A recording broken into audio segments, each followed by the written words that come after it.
twice. So he's saying you need to like sell your things and follow Jesus. That's what This is Jesus is saying. So exactly. Mhm. No, that's what Gathergold says. I posted the quote in debate one if anyone wants to take it. What is most striking is that having established the one good of God as the one who defines what is required of human beings, in the final analysis, Jesus is the one who defines what is ultimately commanded. If God alone is good and able to give commandments, and Jesus does as well, by implication, then he is also good. He is good not in the sense used by Jesus himself. And you can see this because he breaks it down. So Jesus is making an interesting claim of a commandment going on here. If you're claiming what is good, I determine what is good. Because I'm telling you, you can follow these commandments, but you have to follow me. Mm-hmm. That is a divine claim that Jesus is making indirectly.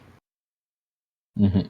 I just He is totally. indirectly saying he is God, which is fascinating.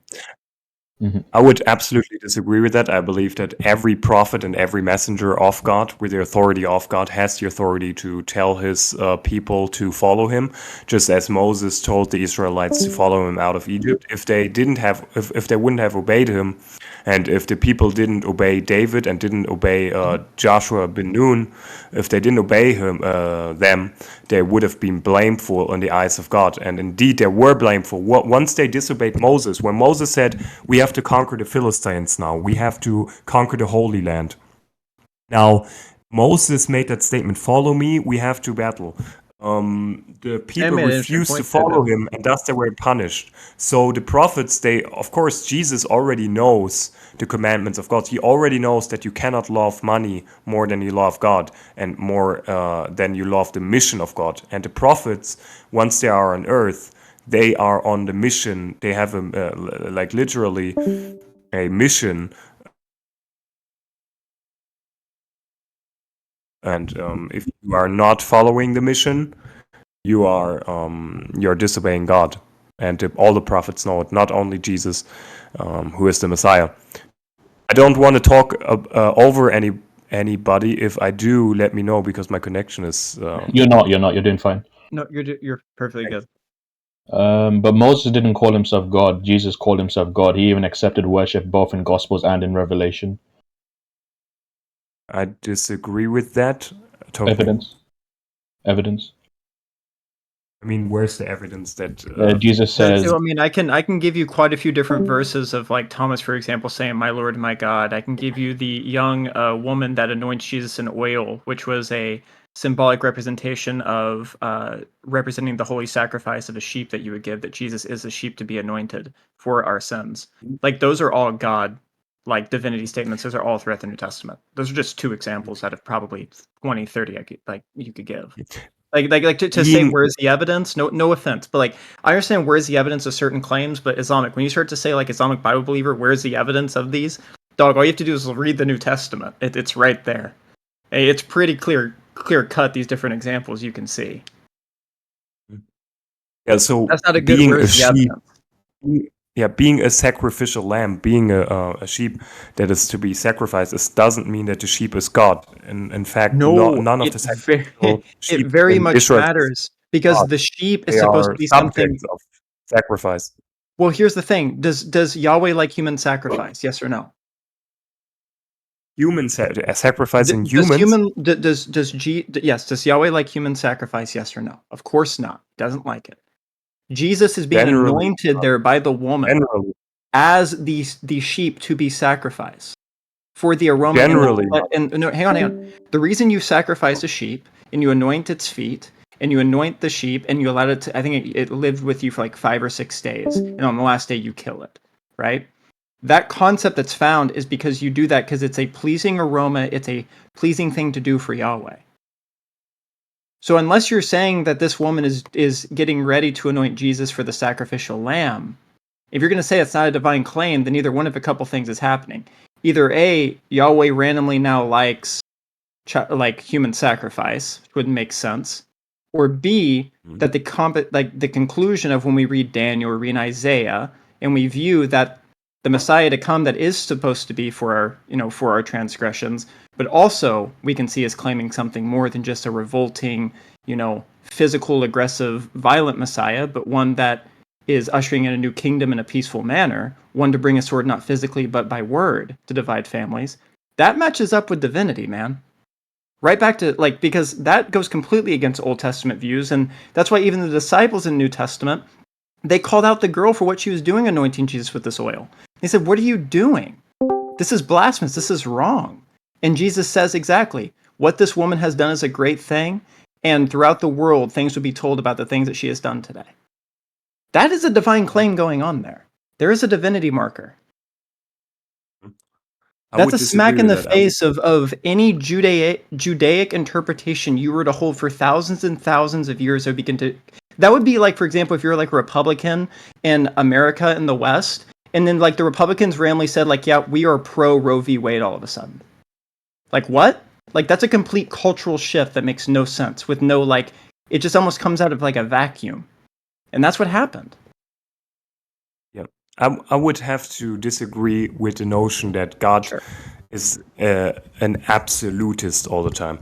So God is not an absolutist. God is a living God, meaning his laws are also living. They change based on circumstances. So maybe generally God doesn't like human sacrifice. However, there are instances where he likes humans to sacrifice themselves for him. Now, what are those instances, for example? One famous instance is when Samson sacrificed himself to kill all the Philistines.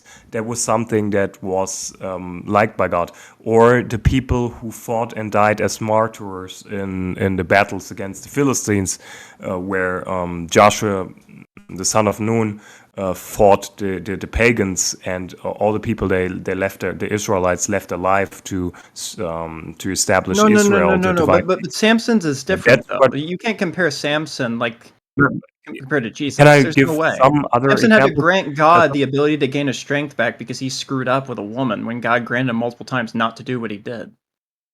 But so like that was like he his faith in the redeemed Lord. himself. So that has nothing to do with what's going on with Jesus here. I think that's a wrong.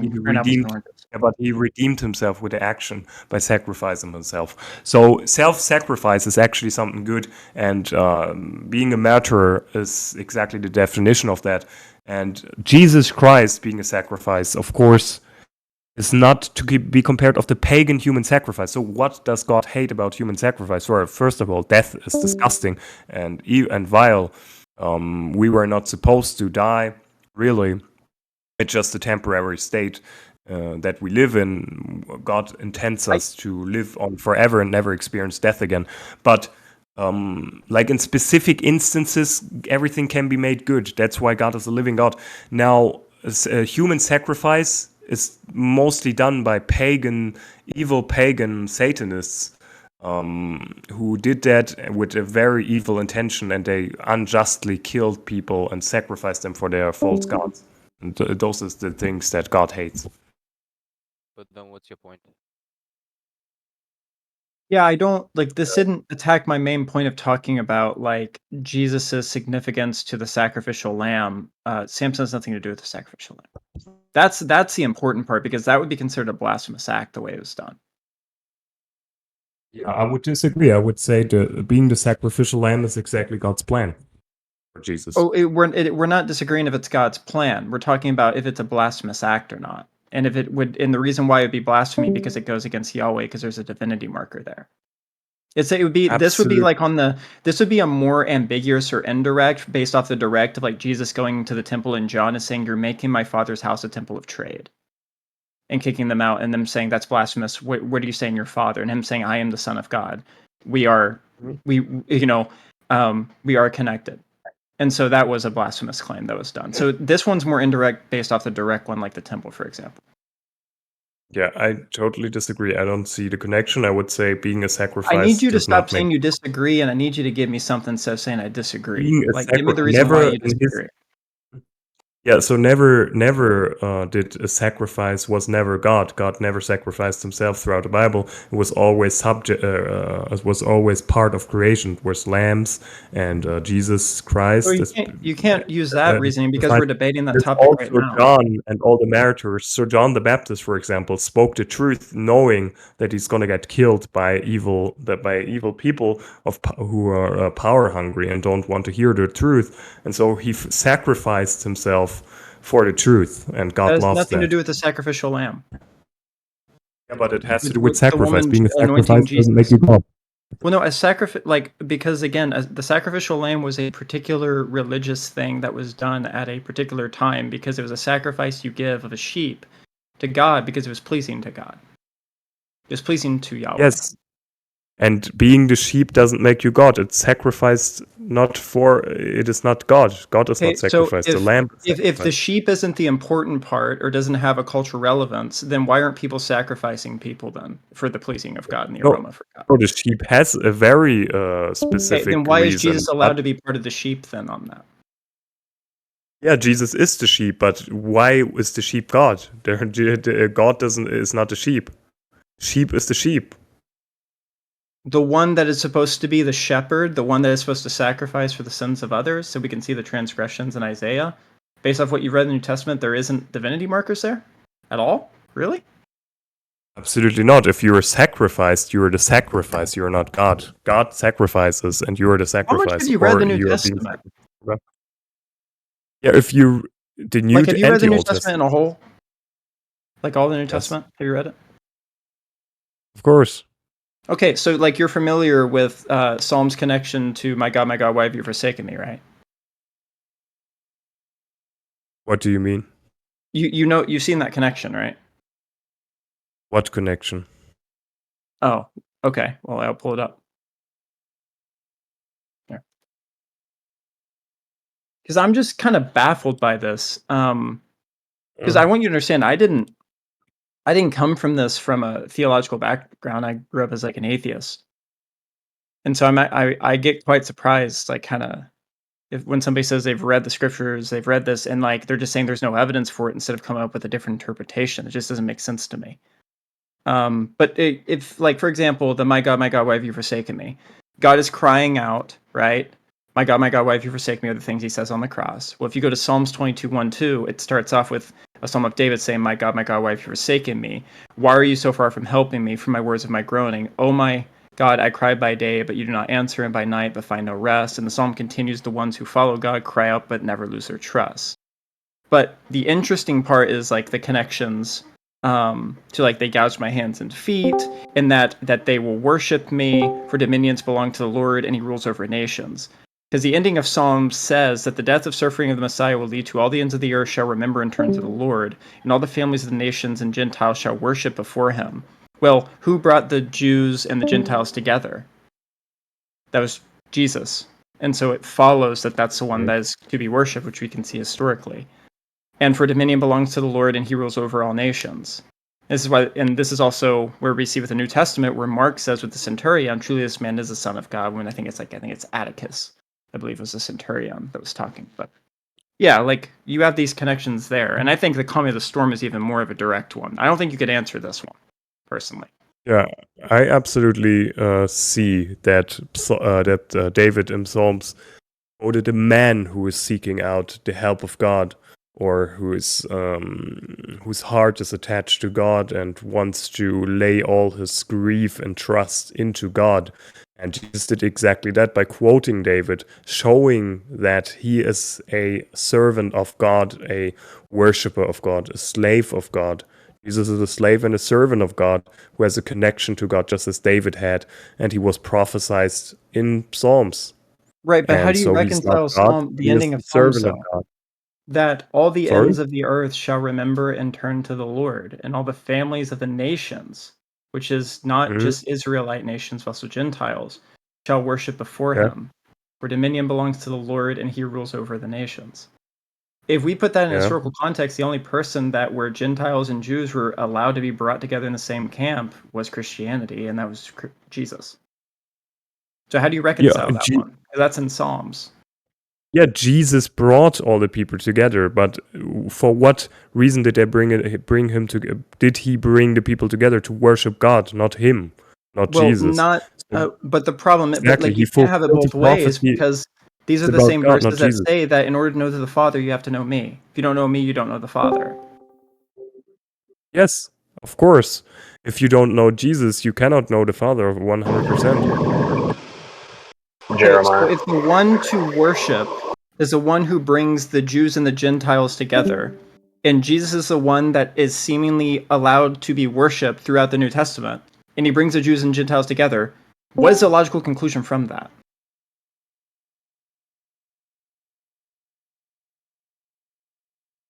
Like, what is the logical inference from that? Like, I know you know what it is. We both know what it is. Exactly. It's a prophecy about the Messiah bringing the people together to worship God, not because Jesus. The one shall be worshipped that brings the Jews and the Gentiles together. That's what it's saying. And yes, the one that should be worshipped is the ones that bring the Jews and the Gentiles together. Who brings the Jews and the Gentiles together? That's worship in the New Testament. It's God. Jesus. It's Jesus. No, it's God. Do you want me to bring you up Matthew, them saying they worshipped him? Yes, and that means serving him. Okay, great. I'll bring it up right now. Who is bringing the Jews and the Gentiles together? Ultimately, it's God. Maybe through Jesus, maybe. Again, this is a disconnection. We believe Jesus is God. So the argument isn't a Trinitarian formula. Is that if Jesus is making divine connections to be that of Yahweh in some form or fashion, like you're not answering it. Yeah, that's exactly the false conclusion. The real conclusion is that Matthew 28:17. And they saw him, they worshipped him, but some doubted. Look, they worshipped him, but some doubted, and Jesus does not recant the statements of that some are worshiping him. He allows it. He allows people to worship him, to bow their heads and their knees to him. Matthew 28:17. I can give you, for example, Thomas breaks it down perfectly. Literally, Thomas goes to him and says, "My Lord, my God." Like Matthew 28:17, pull that up. You can see it right there, and I'll bring up Thomas in the story. My Lord, my God. But I thought Thomas was saying like, "Oh my God," as in like shock. No, because the thing is that the concept that you get with John is that he's doubting Thomas or unbelieving Thomas because he says like, "I need to touch the hands and feet of Jesus in order to know that he's actually God." I was trolling. I was not being serious. Well, you have to understand I'm in analytical mode right now. Matthew 20:17. No, Matthew 28:17. 28:17. Yep. I mean, dude, you can literally type in, like anyone can do this. Type in Jesus is worshipped and type in Bible verses in the New Testament. You'll find 72,000 of them. That's the worship of servitude. Everywhere. Yeah, that's the worship of servitude. No, the Great Commission, and when the 11 disciples went to Galilee to the mountain to which Jesus had directed them, and when they saw him, they worshipped him, but some doubted. And Jesus came to them, saying, "All authority in heaven and on earth has been given to me. Go therefore, make disciples of all nations, baptizing them in the name of the Father and the Son and the Holy Spirit, teaching them to observe that I have commanded you, and behold, I am with you always to the end of the age." What do you mean? He doesn't denounce them worshiping him. No, I would say they served him. They didn't worship him as a god. They served him. Okay, well, if you want to continue moving the goalpost, answer Thomas. Thomas says, "My Lord, my God." Well, other people before. No, don't run now. Give me an actual answer. Come on, be consistent.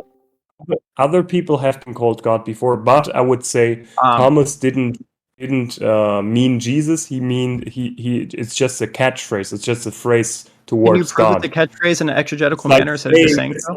It's like saying "Oh my God" in English. Oh my God! That would be the trolling argument I made. Yes. Wait. Then why? Wait. If Thomas said that that's just a catchphrase, then why does Jesus say in verse 29 right after, Jesus said to him, "Have you believed because you have seen me? Blessed are those that have not seen but have believed." What do you mean by that? Yeah, because you're saying that it's just like saying like, "Oh my God," like something bad happened. Like, no, obviously he's not doing that because he ties into him saying, "My Lord, my God," saying, "Have you believed because you have seen me? Blessed are those that have not seen yet have believed." I hate to say this. I don't do this often, but I think you're about to hit copium 10 max here, dude. Like, honestly. If you're saying "Oh my God," for example, that is not necessarily saying that in a bad sense. That can also be and what I asked you for, because I'm not going to allow you to play the burden of proof. Can you show me the exegetical reasoning? Show me the exegetical reason in verse 28 where it says, "My Lord, my God," is just like an expression like "Oh my God," like we would say in modern day. It's not. Can't find it. I would say it's an expression. I believe it's an expression. Okay, can you show evidence for that? I cannot prove it to you. I believe it based on my discernment. So what I'm hearing now, and this is just conclusion, no offense, but I have been like posting verse by verse arguments the entire time, scholars, etc., and all you've been giving me is I have arguments with no evidence, or I think this, but there's no good evidence for it. And that's what it is. It's fine, but I think I'm honestly done with this conversation if anyone else wants to take it, because that's about the 5th or 6th time you've done that, and that's enough for me.